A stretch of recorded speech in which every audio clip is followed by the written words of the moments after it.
Okay, so this is the follow-up video. January the 5th, 2025. And again, this is coming from the Philip Scott podcast. So we're going to go ahead and us black men in America, the real black men, we're going to put a hatchet or the sword. We're going to put a sword to this right now, right? We're going to listen to everything this dude say. And I'm telling you right now, man, when they come to America, they come to our soil, right? I don't care if they, whatever part of Africa they coming from, you know what I'm saying? When they come here, they're on our soil, right? So we're going to get into it, right? And remember, the first video was Dark Force. And you finna hear him right now. Here you go. Well, tonight on the podcast, ladies and gentlemen, I was, just browsing TikTok today. And while I was at the cake shop, at Sweet Extravagance Cake Shop, make sure to visit that on Highway 9720 Highway 6, Missouri City, Texas. If you live in the Houston area, come get you some great cakes and treats from there. And while I was doing that, I came upon a live stream. I said, "Ooh, let me go ahead and record, a clip of this," because they was discussing, FBAs.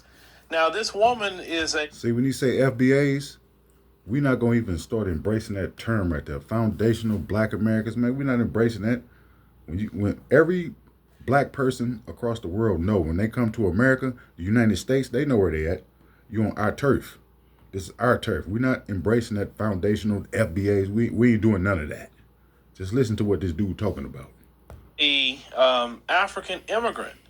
And she definitely, made some interesting, points of view and things about FBAs that's just kind of ridiculous. But we need to explain to people like her what's really going on, why some things are being said about gatekeeping or anything else we were saying. Let's go ahead and check that out. The dislike and prejudice comes from people who have not been able to travel and to visit and to have an open mind when they meet people. And so that's where a lot of the problems come from. Because they haven't traveled, they haven't saw the world outside of America. So a lot of times they're speaking from hearsay. And it's bad. It's bad. And so I am concerned too, because I have been around other Americans who have displayed some form of prejudice towards Caribbean people, African people, Haitian people. But I have also experienced it the opposite way, where African people have mistreated me or I've saw them mistreat other people. So I think that it's happening on...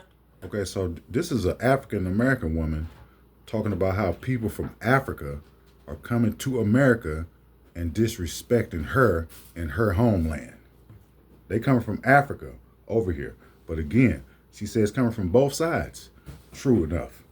And I've been saying, man, that the people in Africa, they don't hate us like we being taught over here in America. But it's some that come from that continent, they get over here, they get very, very disrespectful when it comes to dealing with African Americans. And I'm telling you, brothers, you got to put them in their place. When they come to America, they're on our turf. Like if we went to Nigeria or something like that, and we was over there disrespecting them in Nigeria or Senegal or anywhere in Africa, we're on their turf. And we should be able to suffer the consequences of our actions. But when they come over here, man, don't let them people disrespect you on your homeland. Let's get into it. On both sides of the coin. And I don't know why it's happening. I don't know if it's like a sense of like a defense mechanism. I don't know why it's happening. Again, like I feel like it's happening on both sides. And again, I'm an African American woman. That's what I identify with, right? And I'm in school, and I think I told this story on another platform. Majority of my class of women are African women. And just like you guys feel like you're mistreated or people have like are not like fair to you guys. When I go to class every day amongst African women, I am mistreated every day when I go. Every day. See, what our sisters got to understand over here in America is they are an African sister too, right? But again, if you can trace your lineage back to Jamestown, Virginia, 1619, we're not going to let nobody come over here and disrespect us, especially the ones from Africa. I go. And I'm sorry about that experience. I know there are some people even on our, on our side, Africans and Caribbeans, there are some ignorant people. So, yeah. That's why I'm saying that I think that we have to take accountability on both sides because it's happening on both sides. All right, it's a lot to unpack and respond there. First and foremost, she mentioned about, well, a lot of Black Americans, they haven't traveled. And because they haven't traveled, in her mind, that people are ignorant because they have not traveled.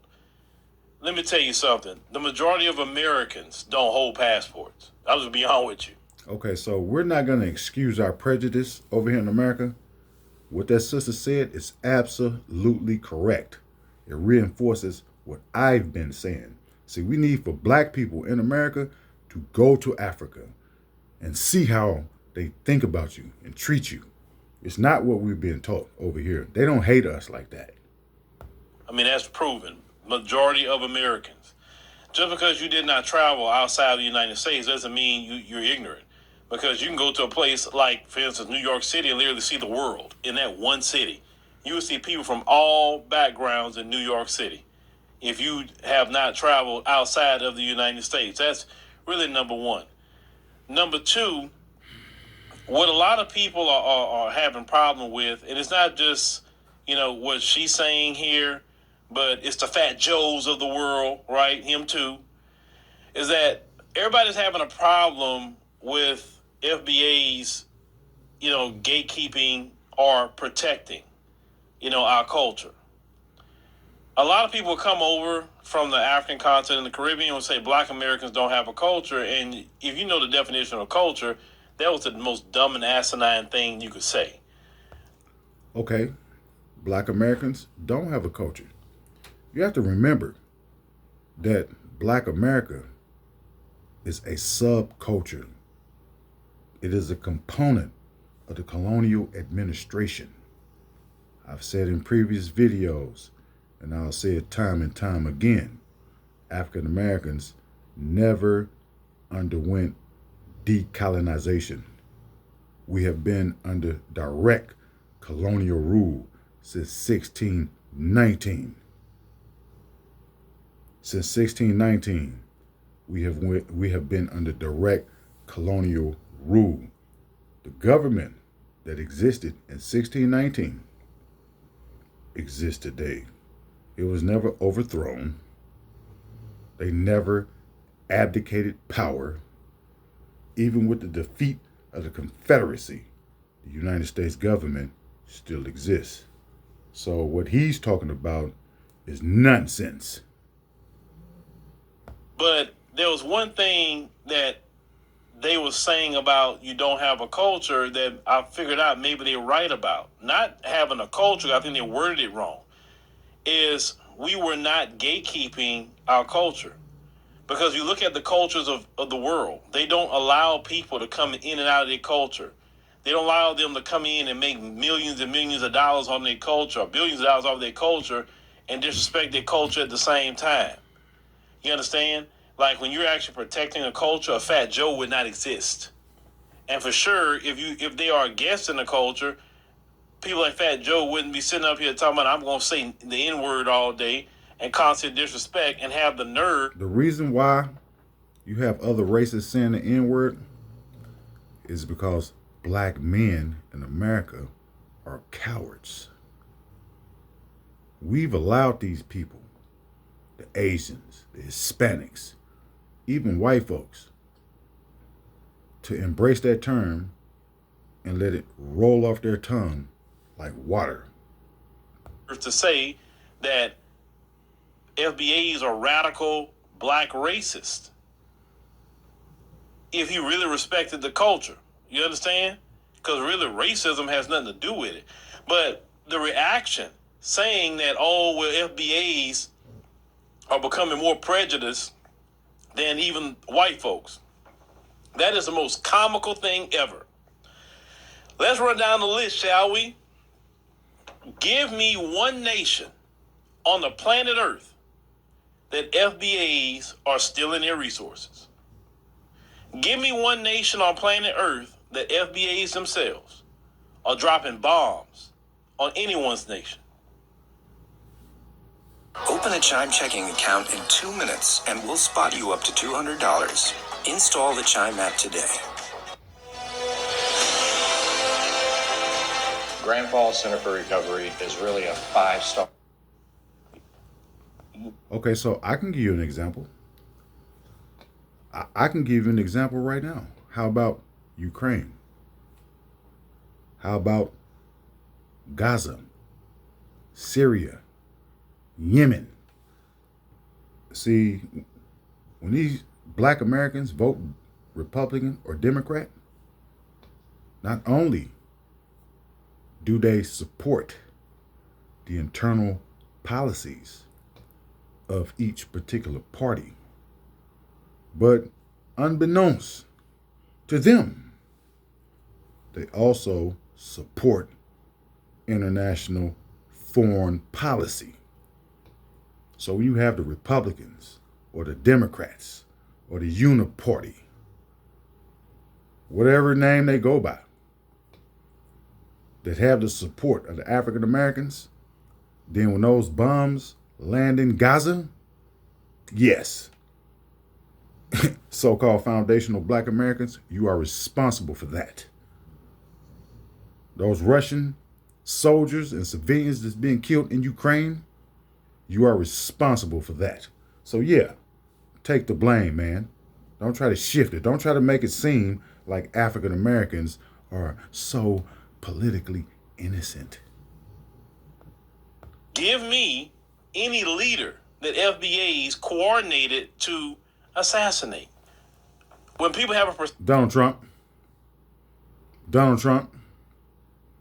Joe Biden, perception of Africans and the Caribbeans in the world, it didn't come from FBAs. Barack Obama. Barack Obama is responsible for what happened in Libya. Barack Obama is responsible for what's going on in Ukraine today. Barack Obama is responsible for what happened where? In Northern Africa. Egypt. Under Mubarak. Come on now. Let's get to it. Barack Obama is responsible for what finally ended in the collapse of the Syrian government. So yeah, when you vote for those type of people, when you support them and their political parties, you're gonna take the brunt of everything they do. It came from the white media. Showing all that poverty and all this stuff and slums and all the most horrible parts of the African continent. That wasn't FBAs. FBAs still not doing it now. When FBAs go to the African continent, they're not trying to go show the worst of the worst. They're actually trying to go show the best. They're trying to stay in the best areas and show the best areas. And man, look where I'm in Accra, Ghana. Look where I'm staying. Look how beautiful my house is over here. Look at this. Even now, Black Americans aren't traveling nowhere to show the worst of any place. So that conversation saying that Black Americans are being more prejudiced than the folks, no, ma'am, that's a complete lie. No, what y'all view as prejudice or view as hate or Fat Joe saying radical black racist is what's bugging y'all to the core is that y'all cannot stand Black Americans defending our culture. You can't stand it. The reason people, are having some of the big issue with this, us defending our culture, is because they haven't been able to come in our culture for a very long time. And they can come in, they can dump their trash on our culture. For instance, if they committed crimes, they would say, "Oh, he's black" or "she's black." But when they did something good, "Oh, he's from Somalia," or she's from the Congo. "Oh, she's the first Congolese doctor." But if the same person committed a crime, "Oh, that's a black person committing more black on black crime," right? And when we start saying, "No, no, no, no, no, where they from? Where they from?" and start saying, "No, they're not Black American. They're from here," and people can't dump their trash on us anymore. That's making people upset.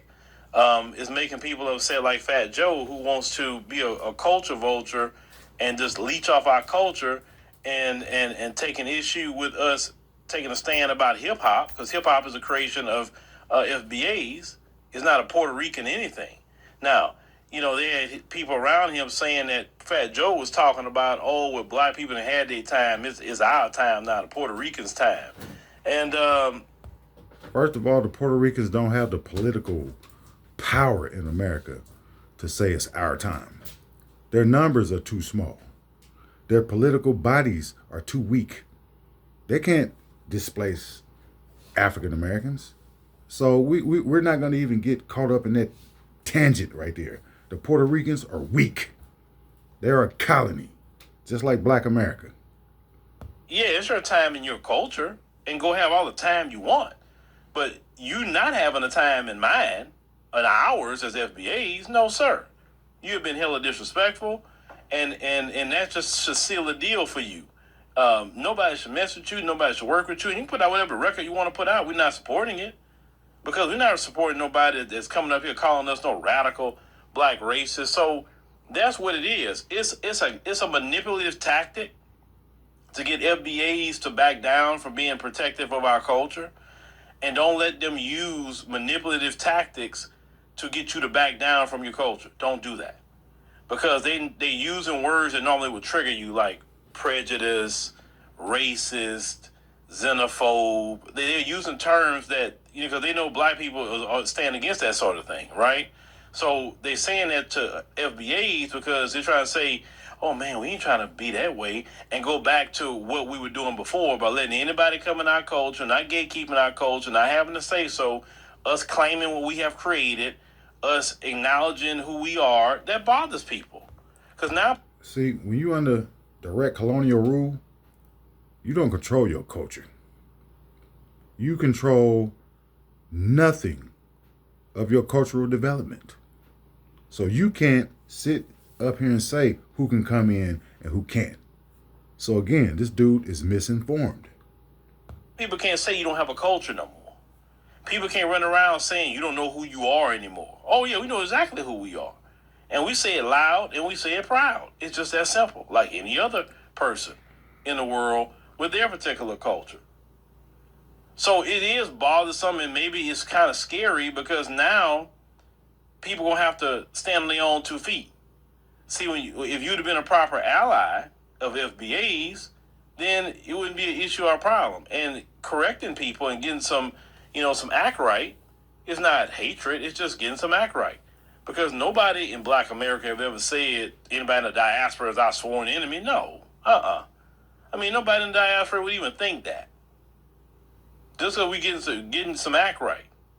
And we're going to do that. We know who the ones that's caused us the most issue and trouble. And because we know who they are, why would you come over here, those who are doing it, of course, and be a thorn in our side? You're not even a stumbling block. But why would you be a thorn in our side, like just being... Again, he just said it. You're not even a stumbling block. So why are we even having this debate about Fat Joe, the Puerto Ricans, or anyone else from Africa that comes to the shores of... Remember, this is our turf. So if you come over here and you choose to disrespect us on our turf, then you should be prepared for the repercussions. Because again, we're not going to Africa and disrespecting, the brothers in Africa. So why should we let them come over here and disrespect us? Brothers better get dangerous. Annoying. Don't, because the thing is, when black folks give you that smoke, even if black folks roast you, Lord, it hurts your feelings bad, and you can't shake a roasting. So this is the thing. It's a new day, it's a new time. Our culture has to be respected. We have to gatekeep our culture, just like any other group gatekeeps their culture. And I'm fine with that. If you're going to come into our culture as a guest, you're going to respect the culture. You're going to respect the people. And if you can't do that, you'll be excommunicated out of our culture. It's just that simple. Just as much as you would do that to anybody else. Let me tell y'all something. One thing I know about the African continent is that they don't play with anybody coming to their countries, disrespecting their culture, disrespecting their food, their way of life, disrespecting their leaders. If you do something like that, the nation would turn against you, and they would be ready to get you on out of there. If not, put hands on you. Okay? And they should. Same thing over here in America. I know that's how the get down is. It's to get down like that in the Caribbean too. So if it's okay for y'all to act that way when y'all feel disrespected, why is it that it's wrong for FBAs to say we're not even putting hands on nobody, but say, no, you're going to respect the culture, man. You're going to respect it. You're going to respect the culture, and you're going to respect the people. It's just that simple. You're not going to come in and out of our culture. You're not going to dump your criminal trash or any scammy trash on our culture. You're just not going to do it. You have to hold your own trash and deal with the issue yourself. That's not being xenophobe or hateful. No. You see, people thought for a long time that FBAs is the culture you come to pick, to get the pick of the litter from them, dump your trash on us, and we said no, the trash dumping is over. The dumpster's over there. It's not over here. Again, African Americans are under direct colonial rule. We don't control our culture. But I agree with what he's saying, though. Right? We should not allow for people from Africa or Latin America or anywhere on the planet Earth to come to the shores of the United States and disrespect us. We should not allow that, because we're not taught in the African American households, in our culture, subculture, to disrespect others. So we have to disallow anyone to disrespect us. See, the primary contradiction is between African American and white America, not immigrant white Americans. I'm talking about the primary contradiction. You know, we have second and third contradictions. But the primary contradiction will always be between Black America and white America. The picking and taking out of our culture, see, that's done. And I'm going to say this much. The final frontier delineation is delineating from them folks. Because I would say the FBAs, yes, you have been doing a great job delineating within the diaspora, maybe delineating with other groups, but you have not fully delineated from that white man. Because that white man is their master. He feeds them. He clothes them. He bathes them. He soothes them. He beats them. And he kills them. And he controls their financial development. So, of course, they haven't broken ties or decolonized from that white man. Because that white man is the primary contradiction. He's the colonial administration. And until that colonial administration is either overthrown or decides to distribute power, wealth, resources equitably, then yes, Black America will forever remain tied to that white man's boots. You're still letting him come in and benefit off our culture too. That's the final frontier. Is that. Break that. Gatekeep that. Because you can't gatekeep other groups, but don't gatekeep the main one who's been using us and abusing us forever. I agree. And still doing it to this day. Y'all in the music industry, y'all need to start delineating. If them record labels aren't solely owned by the culture, then you don't mess with them. You understand what I'm saying? It's just that simple. It got to be to a point where it comes to sports and all that. Hey, if we gonna participate, we need to have some ownership. And if we not owning anything, and the culture's not owning anything, then we don't need to participate. Now, I know delineating from them folks, that's hard for y'all because, a lot of y'all, have a deep love for them folks. You say you don't, but you do. It's hard because, again, white man is the colonial administration. He controls natural resources. He controls points of distribution. He controls the entire spectrum of economic and financial development because we are under his authority. That's why it's hard. A lot of you do. Damn, this fucking commercial.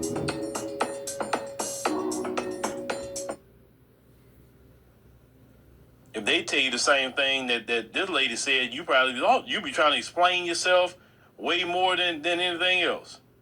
Because you don't want the folks to feel uneasy about you delineating. But that is the final frontier, is delineating from the folks. Now, you say we were getting things done by delineating from other groups, but watch what we get done when we delineate from the folks. Then you will see a lot of work getting done. And we'll be drying up all that money they're making off of us, too, and that money will come back to the black community. That's what delineation got. That money is not going to come back to the black community. You know why? Because we don't have an infrastructure to facilitate the money coming back. We don't have that infrastructure. Black America cannot employ Black America. Black businesses are too weak. They cannot employ Black America. Black America does not develop or maintain financial institutions. Got to do it. Go with 2025. We got to delineate from the folks. It's just that simple. But no one feels no ill will toward anybody in the diaspora. No, not at all. People in the diaspora is not our enemy. We never said that. I agree. We never said that. I agree. We just getting some straightening going on and say have some respect. That's it. Now, those who are being disrespectful, yeah, you got some brothers and sisters out there it's going to handle them. And you got some brothers and sisters out there kind of take it kind of far in ways I would never take it, right? Some are upset by the disrespect because, you can't come into this country, become a politician, and do it for your group only and then disrespecting us. Of course, they're going to be like, hey, I want them out of here. Hey, where Tom Homan at? That's why. You're being disrespectful. If you're going to become a politician, then you need to help out the people that made a way for you to get here.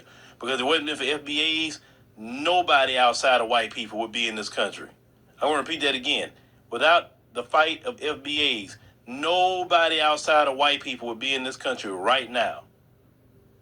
And yes, all you other groups owe any success you have to FBAs, because they would have not let you come in here at all. It wouldn't been for what we fought for. And we got to put that in each other group's face too and say, hey, you only successful because of us. Remember that. But see, we're not just going to throw it in their face and say that, the reason why you're successful is because of us. No, we have to put theory into practice. We have to show these people who we are. Not just, we were the slaves, we went through the civil rights, the black liberation movement, we fought the good fight. No. We have to show these people who we are, man. It's time to get up and show them. Remember, Dark Force. And when and the moment we have been reeling ourselves back, we say we're only gonna focus on our business, our issues, our problems. Look how people acting about it. That's another thing. Y'all can't stand and we don't come to nobody's rescue. Well, we're not no superheroes. You fight for yourself. And that's another thing they trying to use against us. Oh, you guys are being hateful because you want to just prioritize black people. No, that's not hateful. We doing no different than any rest of you. The rest of you only prioritize your group. We doing it with ours. That's it. And since people all say they better, they got more education, they don't commit crimes and all kind of things people say, in relation to their culture over ours. Hey, go show us how it's done.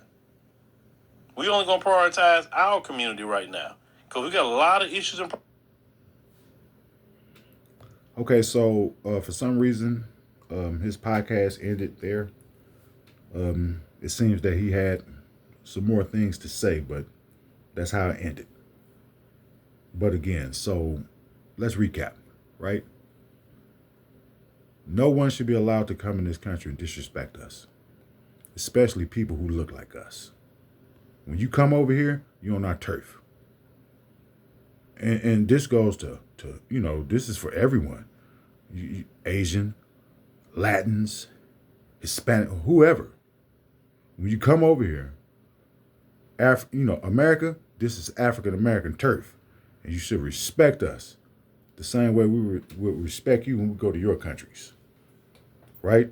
So I have, I'm empathetic to where he's coming from.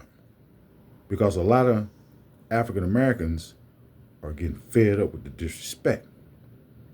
But again, the reason the disrespect exists in the first place is because of the internal weaknesses of the African Americans.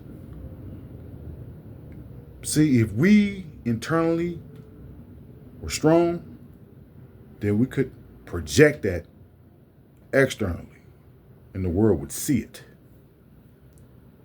But as long as we are internally weak, then people are going to siege upon our internal contradictions. And they're going to disrespect us. It is the black man's fault. It's the black man's fault over here in America that the women control the politics of the community. It's the man's fault that we've lost control of the community. It is the man's fault that the women of the community are so bold and audacious as to openly embrace white supremacy and support our enemies. It's our fault. So when we are disrespected as a collective, it falls on the shoulders of the men. So what is to be done? And that's a book that a lot of you need to read. It was written by V.I. Lenin. The Bolsheviks, Russia, Lenin, which eventually became the Communist Party of the Soviet Union.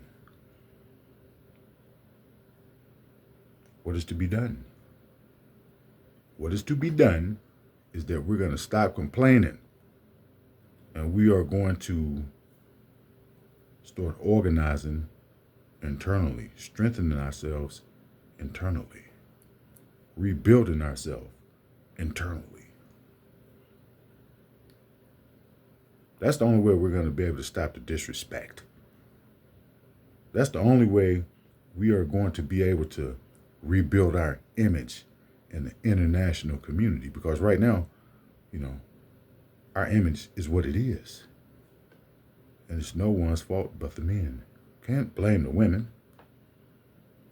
We can't blame them for twerking on tables.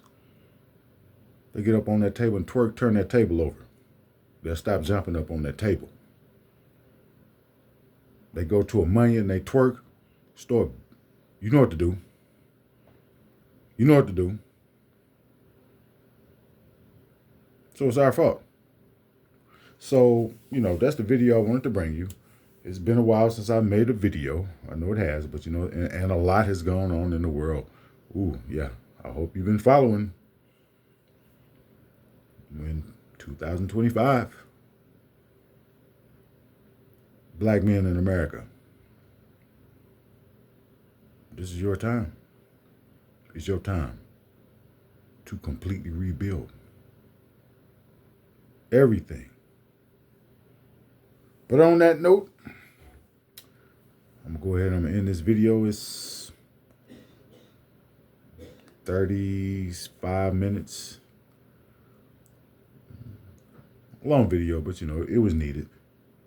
But again, black men, we know what we have to do. Don't nobody need to tell us nothing. We know what we need to do. So let's just stop talking about it and let's be about it. On that note, chulewa. We'll be back mañana.